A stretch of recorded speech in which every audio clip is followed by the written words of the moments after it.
subscribe to my channel.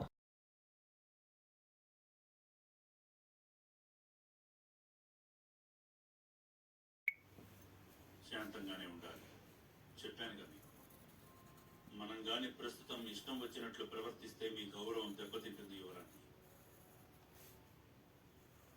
కానీ విషయం ఏంటంటే ఇది నిజమేనా? మీ కొడుకు కింద వర్గాల వాళ్ళకి పెళ్లి చేసే పని చేస్తుంటాడా? చూస్తుంటే తను కూడా వాళ్ళన్నలాగా బాగా పాడైపోయాడు అనిపిస్తోంది. కానీ కానీ పెళ్లిలో చేయడమా? చూడండి, మీరు ఈ రాజ్యానికి ముఖ్యమంత్రి. మీ కుటుంబం వాళ్ళు ఇలా చేస్తే మీ పరువు ఏమవుతుంది? మహారాణి గారు, మీరు స్వతహాగా ఈ రాజ్యానికి మహారాణి అయ్యానని అనుకుంటున్నారా? అలా కాదు, నా ఉద్దేశం ఏంటంటే నేను చెప్పేది వినండి.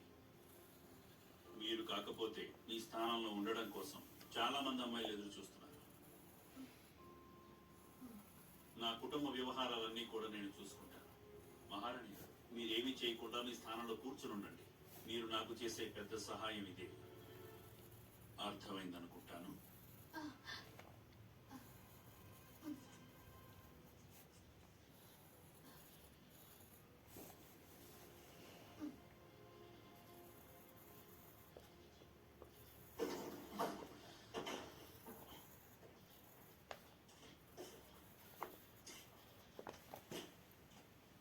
అయ్యో అయ్యో యువరాజు వారు, మీరు వచ్చేసారా? ఇది ఎంత కాలంగా నడుస్తుంది? మీరు మద్యం తాగడం ఎప్పుడు మొదలు పెట్టారు? నాన్నగారు, పెళ్లిళ్ళు చేయించి మీ చిన్న కొడుకు వచ్చాడు చూడండి.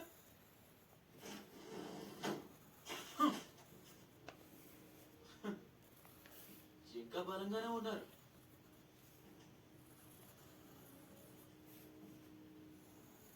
కనీసం నీ అన్న చనిపోయిన రోజైనా తాగకూడదని తెలియదా నీకు? ఇంకెంతకాలం ఇలాగే ఉంటావు నువ్వు? హ్యాండ్సాంగ్ ముఖ్యమంత్రి మాబాంగ్ యొక్క రెండో కొడుకు పెళ్లిళ్ళు చేయించే నీచమైన పనులు చేస్తాడు. అందరికీ కూడా ఆ విషయం తెలియాలిగా. ఎంత ధైర్యం నీకు?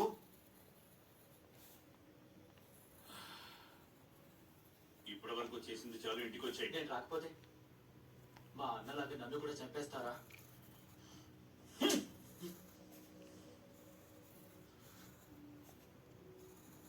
కుటుంబం పేరు ముందుకు తీసుకెళ్ళడానికి నువ్వు ఒక్కడవే మిగిలావు.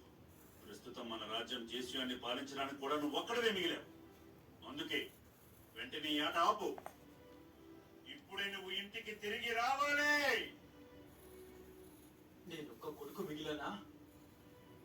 మరి చనిపోయిన నీ కొడుకు సంగతి? మీ కొడుకు చనిపోయారు నాన్నగారు.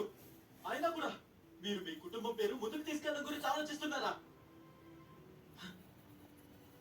మీ రెండో కొడుకు కూడా చనిపోయాడు అనుకోండి.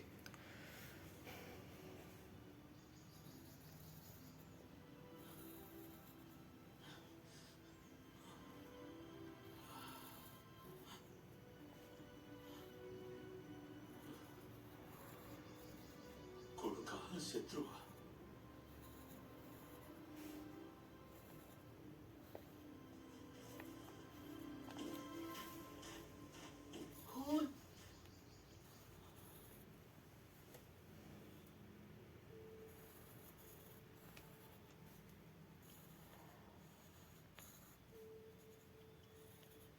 చూడు, ఇలా దీనికి 3 ముడులు వేయాలి.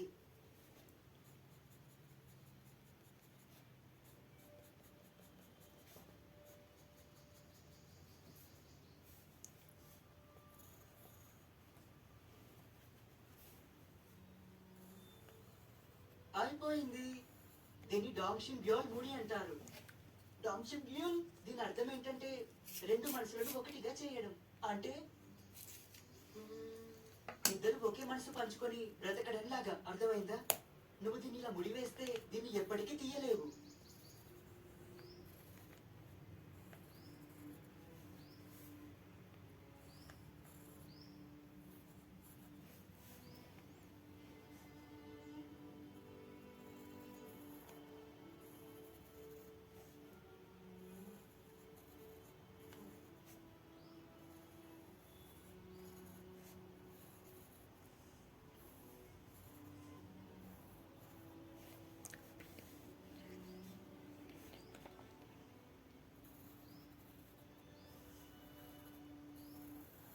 దీన్ని ఇలా ముడివేసినంత మాత్రాన ఆ మనిషి మనసుని ముడివేయలేము అన్నయ్య.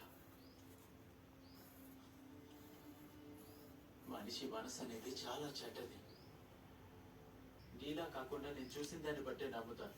కష్టాలు వచ్చినప్పుడు మొదటి మార్పు వచ్చేది ప్రేమలోనే. నీలాంటి అబ్బాయిని నమ్మి పెళ్లి ఎలా చేయగలను? కష్టాలు ఎదుర్కొంటున్నప్పుడే ఇద్దరి మధ్య ప్రేమ ఇంకా బలంగా అవుతుంది.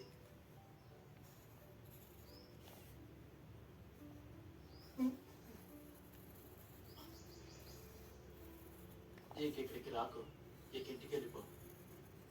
నేను నా మనసు అసలు మార్చుకోను. నేను రేపు మళ్ళీ వస్తాను.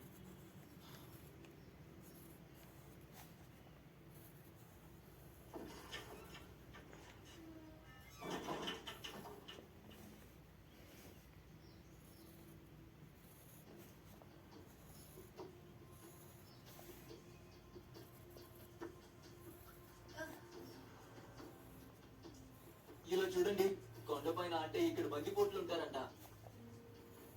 హఠాత్తుగా బందిపోట్లు వస్తే మనం ఏం చేయాలి? ఒకవేళ బందిపోట్లు వస్తే ఓహో, వాళ్ళకి స్వాగతం పలుకుదాం. ఇక్కడంతా వాళ్ళు బాణాల వర్షాలు కురిపిస్తారు. ప్రతి బాణంకి 3 నాణాలు వస్తాయి. ఆహా, అరే ఇదేంటి ఇంత నల్లగా ఉంది? పోన్లే, దీనికి కనీసం 1 నాణమైనా వస్తుంది. మాస్టర్, ఈయని ఆ పెళ్లి చేసేవాడిని వేరే కుటుంబంతో పెళ్లి చేయడానికి పంపారంట, మీకు తెలుసా? ఆ అమ్మాయి పాపం మాస్టర్ ఓ కుటుంబానికి చెందిన అమ్మాయి. ఆ, ఇది చెప్పండి మాస్టర్, ఈ ఇల్లు ఎక్కడ? హే, ఇలా రండి పిల్లలు, మీకోసం ఏం తెచ్చాను చూడండి. నువ్వు చెప్పిన అబద్ధం వల్ల ఒకరి జీవితం పూర్తిగా మారిపోయే అవకాశం ఉంది. మీరు అలా ఎందుకు చేశారు? నీకిది ఎలా తెలిసింది? నాకు తెలియకుండా ఎందుకుంటుంది? మీ నాన్నగారు నేరుగా కలిసి మాట్లాడుకోవడం కుదరదని చెప్పారు. ఇప్పుడు హఠాత్తుగా నన్ను కలవమని ఆహ్వానించారు. అన్నిటికంటే అంత ముఖ్యమైన రోజున మీ నాన్నగారు పని వాళ్ళతో బయటికి వెళ్ళిపోయారు. అప్పుడు నాకు బాగా అర్థమైంది. ఆ సమయానికి మీ నాన్నగారు బయటికి వెళ్ళలేదు, ఆయన ముందే వెళ్ళిపోయారు. ఆయన వచ్చే రోజున నాకు మీరు సందేశం పంపించారు, గుర్తుందా? మీరు ఇదంతా చేయాల్సిన అవసరం ఏముంది? బహుశా మీరు మా దగ్గర ఏదో విషయం దాస్తున్నట్టున్నారు, లేదా ఎవరో విలువైన వ్యక్తి కోసం చేసినట్టున్నారు. లేదు, ఈ విషయం మన ఇద్దరి మధ్య ఉండాలి. అంటే మీరు వాళ్ళకి వేరే వ్యక్తి ద్వారా పెళ్లి సమాచారం పంపించాలనుకున్నారా? దయచేసి నన్ను ఇంక ఇబ్బంది పెట్టకండి. నేను ఇంకొకరిని పెళ్లి చేసుకుంటానని మాటిచ్చాను, కానీ దురదృష్టం వల్ల అతను యుద్ధం నుండి తిరిగి రాలేదు. ఒకవేళ నా కుటుంబానికి నేను గర్భవతిని తెలిస్తే వాళ్ళు నా బిడ్డని గర్భంలోనే చంపేస్తారు. నేను మిమ్మల్ని వేడుకుంటాను. Subscribe.